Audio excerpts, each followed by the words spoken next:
மாநிலம் முழுவதும் போக்குவரத்து கழகங்களுடைய தொழிற்சங்க ஊதிய ஒப்பந்தம் சம்பந்தமான தொழிலாளர்கள் விளக்க வாய்ப்பூட்டம் அனைத்து மண்டலங்களில் நடைபெற்றுக் கொண்டிருக்கிறது.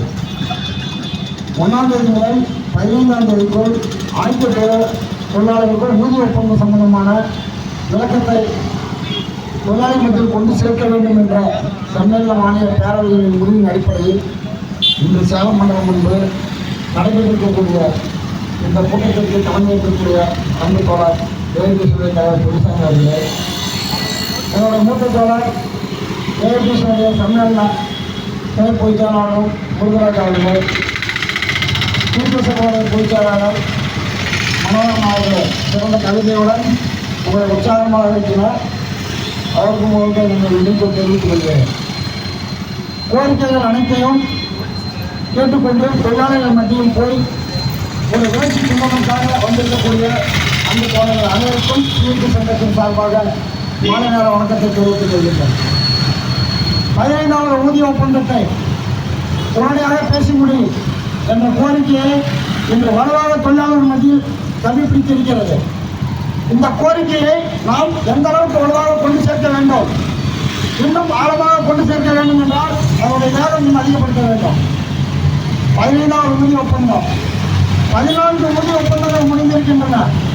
14 ஊதிய ஒப்பந்தங்களும் அனைத்தும் போராடி பெற்றவையே. அதில் எடுக்கப்பட்ட சலுகைகள், நமது உரிமைகள் அனைத்தும் நாம் போராடி பெற்றவையே.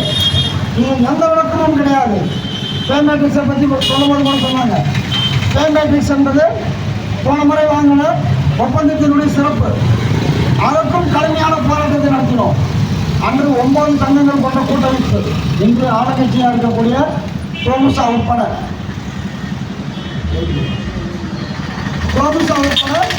அவர்கள் வந்திருந்தார்கள்.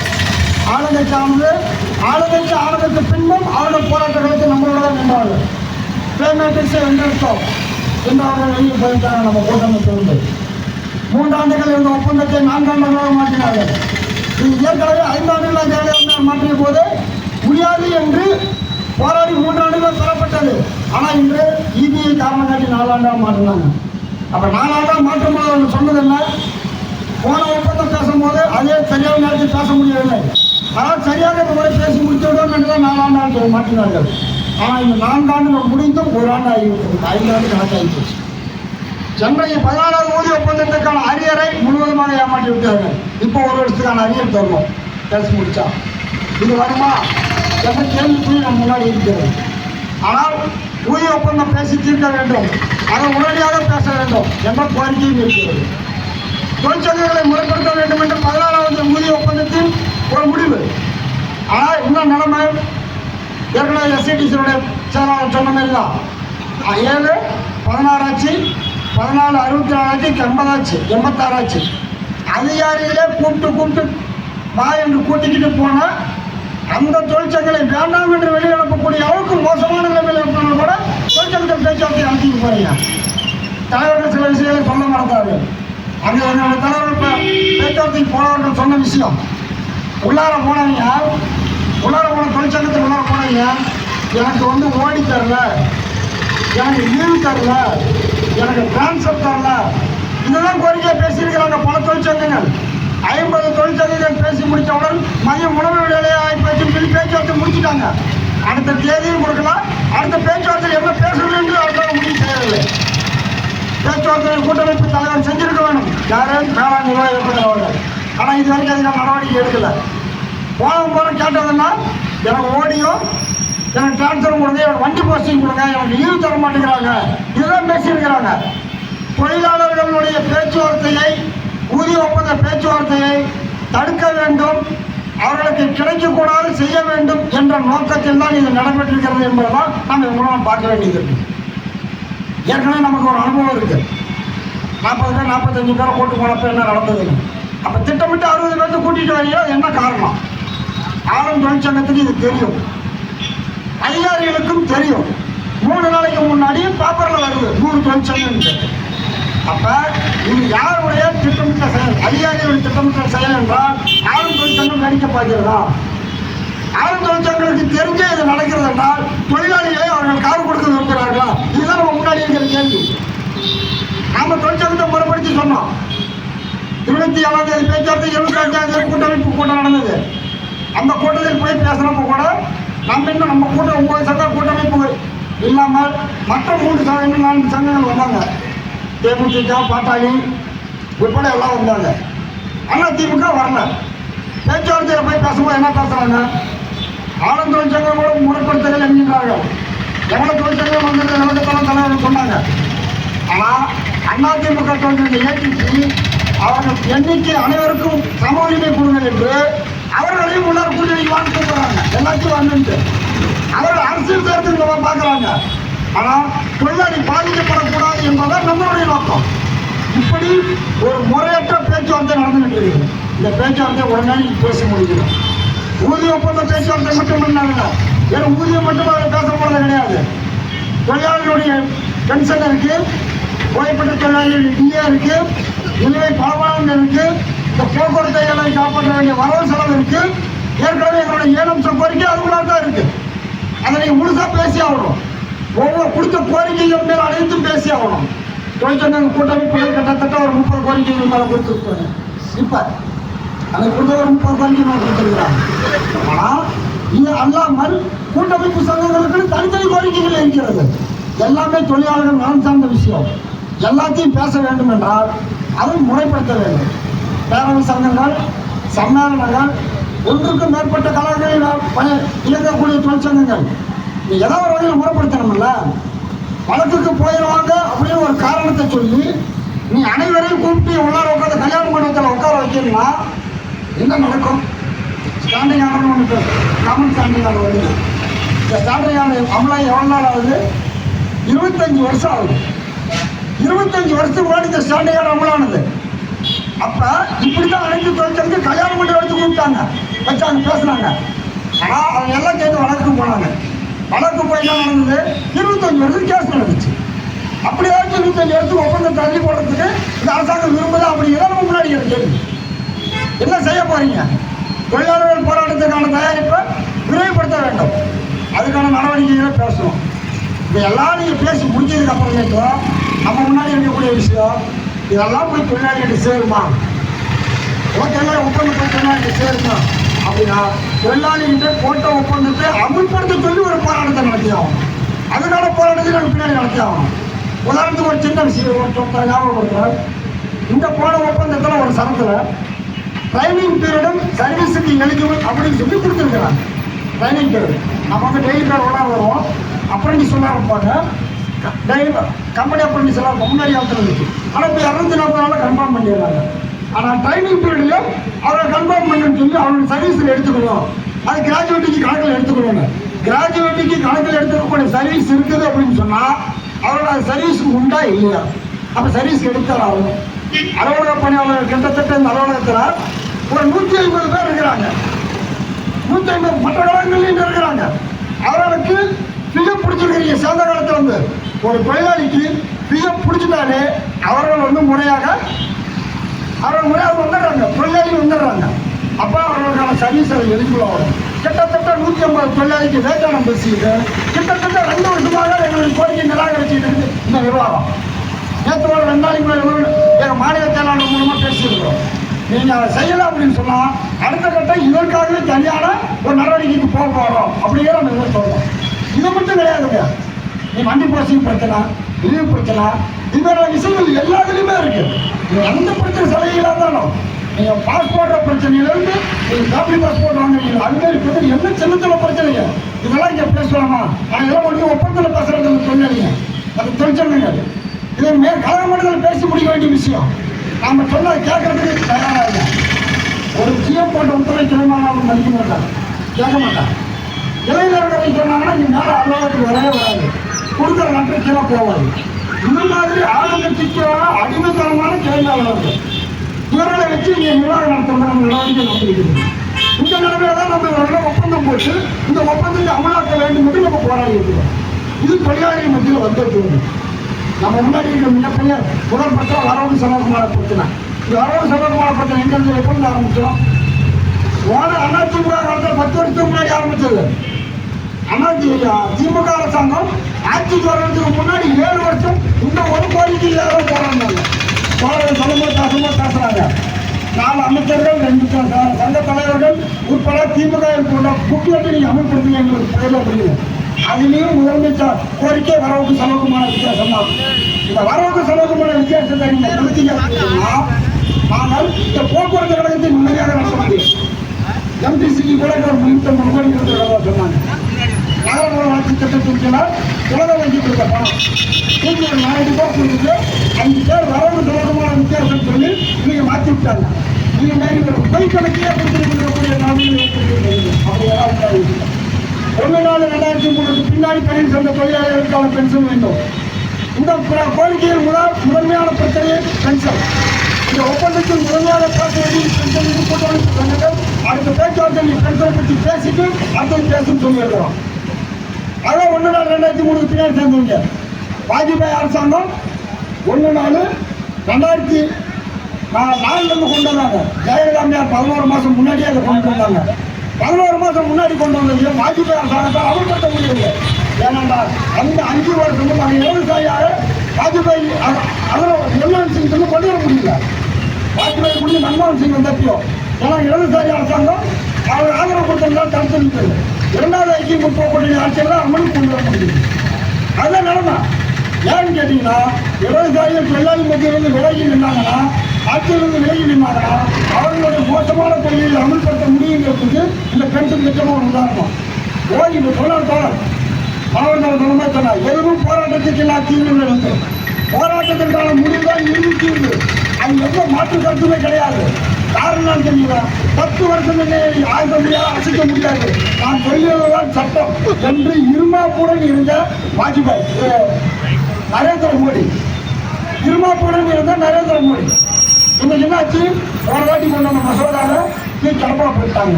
ஏன்னா பெரும்பான்மை கிடையாது மைனாரிட்டிங்கிற முறையில் போட்டாங்க. நான் கொண்டு வந்ததுதான் சட்டம் என்று பேசிட்டு இருந்தாரு. இன்னைக்கு ஒரு பென்ஷன் திட்டத்தை அறிவிக்கிறார் எம்பிசி அறிவிச்சிருக்கிறாரு. அதில் 1000 குறைபாடுகள் இருக்கலாம். 2003 பின்னாடி பணியில் சேர்ந்தவர்களுக்கு பென்ஷன் இல்லை என்பதை உனக்கு ஒரு பென்ஷன் திட்டம் கொடுக்குறான்னு சொல்லி கொண்டு வந்துடும். அந்த குறைவை எடுத்து போராடுவோம். ஏகப்பட்ட குறைபாடு ஆனால் கொண்டு வருவோம். இதெல்லாம் எங்கிருந்து வந்தது? 10 வருடத்தில் நான் நடத்திய போராட்டத்தினுடைய விளைவு. இந்த போராட்டத்தினுடைய விளைவு தான் மிகப்பெரியதான் வந்திருக்கு. இப்போ நம்ம முன்னாடி இருக்க வேண்டிய விஷயம் என்ன? போராட்ட காலத்தில் 2003 பின்னாடி சேர்ந்த 95,000 தொழிலாளிகளுக்கான பென்ஷனை நாம் உத்தரவாதப்படுத்தியாக வேண்டும். அதுதான் நம்ம முன்னாடி இருக்கிற இன்னைக்கு பிரச்சனை. அந்த பிரச்சனை நம்ம அமல்படுத்துறதுக்கு நாம் என்ன செய்யணும்? கழகத்தில் உள்ள பணியில் உள்ள 95,000 தொழிலாளிகள் திரட்டுறதுக்கான ஏற்பாடு நாம் பண்ணணும். அவர்கள் ஒவ்வொருவரும் தனக்கான பென்ஷன் வேண்டும் என்று அந்த கோரிக்கை வலுவாக்க வேண்டும். பென்ஷன் இருக்கக்கூடிய மீதி இருக்கிற 35,000 தொழிலாளர்கள் அவர்களுடைய நிலைமை என்ன? அவர்களுக்கு 5 மாதம் டிஏ 5% டிஏ அவர் மாறவே மாட்டேங்குது. கிட்டத்தட்ட 110 மாதத்துக்கு தாண்டி போகுது. ரிட்டையர் ஆனால் பரவாயில்ல எங்கெல்லாம் 22 மாதமா இணையதில்லை. ஆனால் இப்படி ஒரு கல்யாண போராட்டங்கள் அரசாங்கத்தில் மோசமான நிலைகளுக்கு வந்த பிறகு திமுக அரசாங்கம் 100 நாளில் நிறைவேற்றக்கூடிய என்று சொல்லக்கூடிய அந்த கோரிக்கை நிறைவேற்றாத நடந்தபோது இந்த இடத்தில் இதே இடத்தில் இந்த கழகத்தில் உண்டு கிட்டத்தட்ட 1974 இந்த போக்குவரத்து கழகம் உருவாகி 50 வருஷம் சொல்ல முடியுது. ஆரம்பித்து 51 வருஷம் வந்துச்சு. ஆனால் இந்த போக்குவரத்து கழகம் வரலாறு கால முறையில் இங்கே இருக்கக்கூடிய கூட்டமைப்பு தொழிற்சங்கங்களுடைய தலைமையிலும் ஓய்வு பெற்ற தொழிலாளர்களுடைய தலைமையிலும் ஒரு 2000க்கும் மேற்பட்ட ஒரு தர்ணா போராட்டம் நடைபெற்றது. அதற்கு பின்னாடி பல தொழிலாளர் 1000 தொழிலாளிகள் நடத்த ஒரு போராட்டம் நடைபெற்றது. பல போராட்டங்களை இந்த இடம் போன வருஷம் சந்திச்சது. இந்த இடம் அவருடைய விளைவு என்ன? இன்று உங்களுக்கு ஒரு நற்செய்தி, அனைவருக்கும் நற்செய்தி. அரசு அதிகாரிகளுக்கான சங்கம், ஓய்வு பெற்ற அரசு அதிகாரிகளுக்கான சங்கம். அந்த சங்கத்தில் யார் இந்த கேட்டு முன்னாடி உட்கார்ந்துருந்தா? முன்னாள் நிர்வாக இயக்குனர் தன்னையே முன்னாள் நிர்வாக இயக்குனர்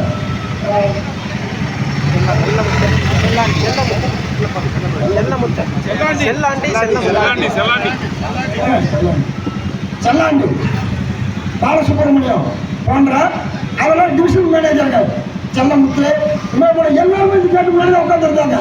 இவர்கள் எல்லாருமே இந்த போக்குவரத்து கழகத்தை ஒரு போராட்டம் நடத்தினா தேவையில்லாத போராட்டம் நடத்தி நம்மளை ஏன்னு பேசுறவங்க இந்த கேட்டு முன்னாடி உட்காந்துருக்காங்க. தர்ணா போராட்டத்தில் அவர்கள் தொடர்ச்சியாக போராடினார்கள். அவர்களுடைய வழக்கு 162 ஜீவோவை ரத்து செய், 142 ஜீவோவை ரத்து செய் என்ற வழக்கு உச்ச நீதிமன்றத்தில் வெற்றி பெற்றார்கள். வழக்கு போட்டு அது என்னங்க 5% டிஏவை உடைச்சு அவரால் முழு கொடுக்கணும் அப்படிங்கிற டிஏ கொடுக்கணுங்கிற வழக்கு உச்சநீதிமன்றத்தில் வெற்றி பெற்றாங்க. அரசாங்கம் திரும்ப அப்பீலுக்கு போய் சென்னை உயர்நீதிமன்றத்தில் மேல்முறையீடு சீராய்வு மனு போட்டிருந்தது. இன்று மதியம் இப்பொழுது தலைவர் பேசியிருந்த இந்த நேரத்தில் அந்த சீராய்வு மனு தள்ளுபடி செய்து அவர்களுக்கான டிஏவை முழுமையாக கொடு என்று உத்தரவு போட்டது ஹைகோர்ட். அவர்கள் இது கொடுத்தாகணும். இப்போ அவர்கள் பல மண்டலங்களையும் கொடுத்தாகணும். நான் என்ன கேட்குறேன்னா, முன்னாடி ஒரு காவல்காரர் திமுகவுடைய தலைவர் முதல் கலைஞர் ஒரு வார்த்தை சொன்னார். என்ன சொன்னார்னா, சட்டமன்றத்தில் தொழிலாளர்கள் வெற்றி பெறும் வழக்குகளுக்கு மேல்முறையீட்டுக்கு செல்லும் அற்ப புத்தி எங்கள் ஆட்சிக்கு கிடையாது என்று சொன்னார். நீங்க பல முறை மேல்முறையீடு பண்ணீங்க, இன்னமும் பண்ணிட்டு ஒரு நாள் தயவு செய்து இந்த முறை பண்ணாங்க. இதுக்கு மேலே ஏதாச்சும் அவங்களை யாரும் தேடாதீங்க. அந்த சட்டம் அமல்படுத்தி அந்த ஓய்வு பெற்ற தொழிலாளிக்கு 5% டிஏவை உழைச்சி 50% டிஏவை கொடு, 22 மாதங்களாக நிறுத்தி வைக்கப்பட்ட அவருடைய பலன்களை கொடு அப்படின்னா இந்த கூட்டமைப்பு சங்கங்களா கேட்டுக்கொள்ளும். பல நாட்களுக்கு சில நாட்கள் முன்னாடி ஒரு ஆர்ப்பாட்டம் ஓய்வு பெற்ற தேவை உண்மையிலேயே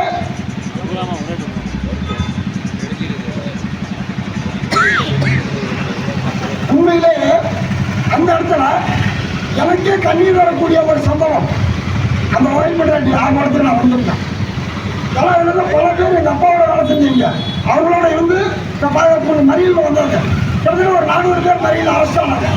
பல மாத்திரை மருந்துகளை தின்று கொண்டு உடல் உபாதையோடு இருக்கக்கூடிய வயதாக 80 வயதுக்கு மேற்பட்டவர்கள் 400 பேர் போலீஸ் காவலராக அரெஸ்ட் செய்யப்பட்டார்கள். கொண்டு போய் மண்டபத்தை அழைச்சி வச்சிருந்தாங்க. அதில் ஒருத்தர் நான் பார்த்தேன். திமுகவுடைய ஒரிஜினல் திமுக அந்த புஸ்தகம் மூலம் வாங்கப்பட்டவர் இல்லை. அவர் கரவேட்டி கட்டிட்டு தான் கூட்டி போடுவார். அவர் சுட்டு போட்டு வந்திருக்கார்.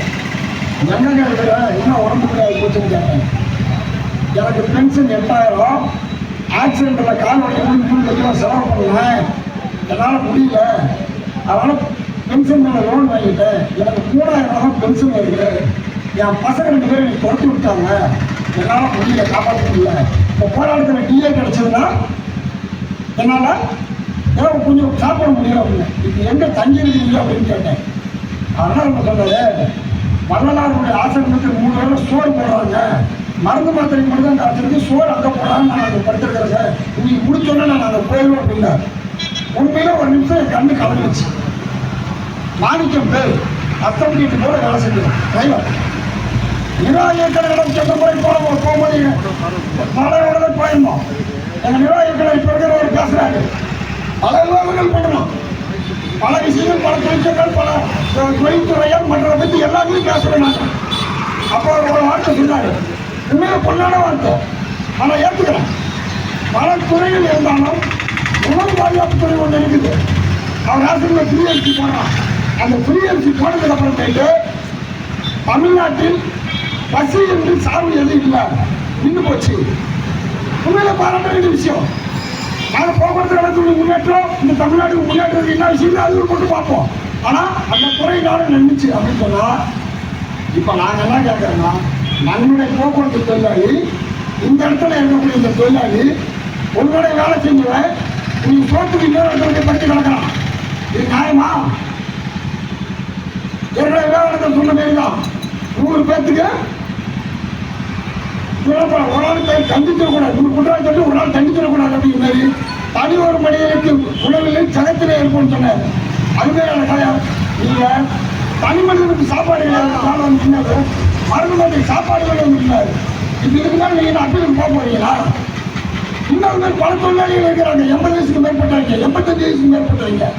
இந்த புதிய பெண்கள் ஸ்கீம் சிபிசி கொண்டு வரும்போது சிதம்பரம் அன்னைக்கு காங்கிரஸ் ஆட்சி அவர் சொல்ல வருத்தம் தெரியுமா? இப்போ தொழிலாளர்கள் 80 வயதுக்கு மேல் கடந்து உயிரோடு இருக்கிறார்கள். அவர்களுக்கு கொடுக்கக்கூடிய பென்ஷன் அவர்கள் வாங்கிய சம்பளத்தோடு அதிகமாக இருக்குது. பென்ஷன் திட்டத்தில் புதிய திட்டத்தை கொண்டு வர வேண்டும் என்றுதான் சிபிசி கொண்டு வந்தாங்க. அப்போ நான் சாவு சொல்றீங்களா? இல்லை அந்த ஆட்சியினுடைய அதிகாரத்தை திருமணி அமல்படுத்த போறீங்களா? இதுதான் நம்ம முன்னாடி கேள்வி.